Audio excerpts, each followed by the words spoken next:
اور کئی ہزار سالوں سے 2-3 ہزار سالوں سے اس کے کنارے یہ لوگ آباد ہوں گے۔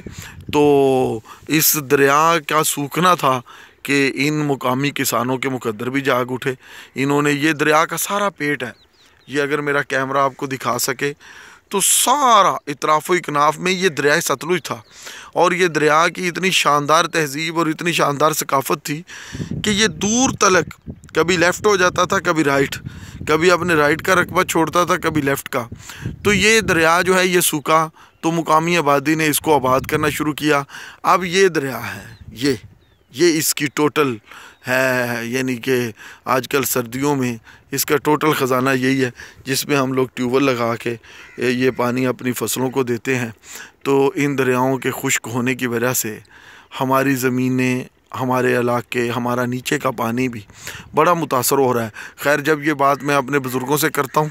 تو وہ تقریباً ڈانٹ ہی دیتے ہیں کہ یار دریا بند ہوا ہے تو ساری روٹی روزی کھلی ہے، لیکن میں سمجھتا ہوں کہ ان دریاؤں میں پانی آنا چاہیے۔ یہ تہذیب کی علامت تھی، یہ ثقافت کی علامت تھی، اور سکون، دل فریب مناظر، یہ پرندے اور یہ ہلکی ہلکی مدھم سی پیٹر چلنے کی آوازیں، آپ شاید ہی اس کو محسوس کیا جا سکے۔ اور یہ دیکھیے، یہ سامنے بلی کی اٹکیلیاں اور یہ دریا کا کنارہ، اور کاش کہ اس میں پانی اپنے جوبن پر ہوتا تو اس کے حسن کے نظارے بھی دیکھنے کے قابل ہوتے۔ ستلج اور راوی کے بند ہونے کی وجہ سے ہمارے اس اترتے پنجاب کا حسن متاثر ہوا ہے، اور اگر ہم لوگ آج بھی ان دریاؤں میں پانی لانے میں کامیاب ہو جائیں اور ان دریاؤں میں پانی کسی طریقے سے آ جائے تو بڑا بہتر ہوگا۔ اور دریائے ستلج پر تو ایک احسان جو اپر پنجاب کے دریائے چناب سے ہوا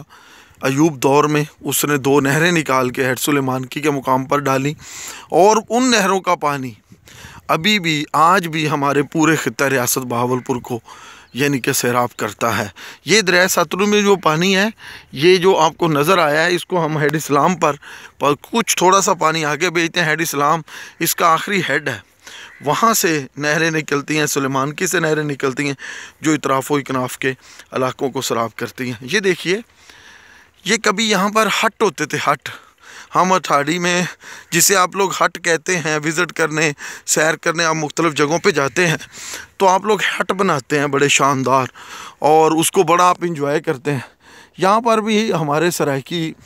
یا جتنا بھی یہاں کے مقامی لوگ تھے وہ ہٹ بنا کے رہتے تھے، لیکن تہذیب بڑی تیزی سے اپنا فاصلہ طے کر رہی ہے اور وقت بڑی تیزی سے گزر ہے۔ یہ پختہ مکان دریا کے اندر بن گئے۔ یہ دیکھیے، یہ کوے کے کام، یہ بھی کہہ رہا ہے کہ جی ہم بھی اس دریا میں بڑی تازگی کے ساتھ رہتے ہیں۔ بہرحال یہ ایک منظر تھا دریا کا، یہاں کی مقامی تہذیب، یہاں کا مقامی کلچر، اور ایک بڑی لطیف بات اس علاقے کی اور یہاں کی مقامی آبادی کی کہ ہمارے ہاں ہم لوگ وراثت میں اپر پنجاب، یا ہم لوگ خاص طور پر جاٹ فیملیز اور جتنی بھی دیگر جاٹ سے مراد وہ فیملیز جو ایگریکلچر کے ساتھ وابستہ ہیں، ہمارا ایک المیہ ہے کہ اپنی ہم بیٹیوں کو نہیں دیتے زمینوں میں سے حصہ، لیکن یہ مقامی یہاں کی آبادی جو ہے، ان کا ایک حسن ہے کہ ان کا بڑا ذمہ دار ہے، چھوٹا ذمہ دار ہے، بہن کو فوراً ہی حصہ ملتا ہے اور جتنا بنتا ہے اتنا ہی ملتا ہے۔ کوئی بھی اپنی بہن کا حق کھاتا نہیں ہے، بلکہ وہ بہن کو وراثت کے ساتھ ہی دے دیا جاتا ہے۔ اب ذرا آپ کو آوازیں پرندوں کی، یہ فضا میں اڑتے ہوئے پرندے، اور یہ کھلوان، یہ کھیت، اور یہ نظارے اور حسن، اور مزیدار بات یہ ہے کہ ہمارے اس علاقے میں دریا کا یہ جو کنارہ ہے دریائے ستلج کا، میرے پرکھوں نے، میرے بزرگوں نے اور اس مقامی آبادی نے اپنے خون سے اس کو سینچا ہے اور یہ پلاٹ بنائے ہیں۔ اور اب دریا میں پانی نہ ہونے کی وجہ سے ہم مزے میں ہیں، کیونکہ اب ہمیں یہ بار بار اس کو لیزر نہیں کروانا پڑتا، اس کے سلسلے کو آگے نہیں بڑھانا پڑتا۔ یہ اکائی ہے، یہ اکائی کا درخت ہے جو خاص ہے دریائی تہذیب کے ساتھ، یہ عام طور پر نہیں ملتا ہمیں، یہ درخت، یہ دیکھیے عام طور پر ہمیں نہیں ملتا۔ تو بہرحال دریا کا کنارہ اور یہ موسم اور یہ خوبصورتی، ہم نے آج آپ کو دریائے ستلج کی جو دم توڑتی ہوئی تہذیب ہے اس کے بارے میں بتایا۔ تہذیب تو شاید اسی طرح زندہ ہے، لیکن پانی نہ ہونے کی وجہ سے اس پر کافی گہرے اثرات مرتب ہوئے ہیں۔ تو یہ درخت بھی دریا میں لگائے جاتے ہیں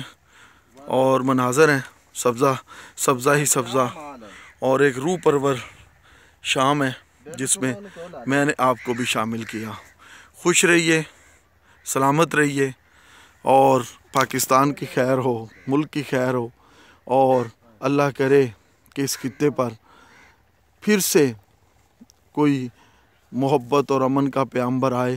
جو ان دریاؤں کو پھر سے آباد کرے اور اس خطے کو آباد کرے۔ بہت شکریہ۔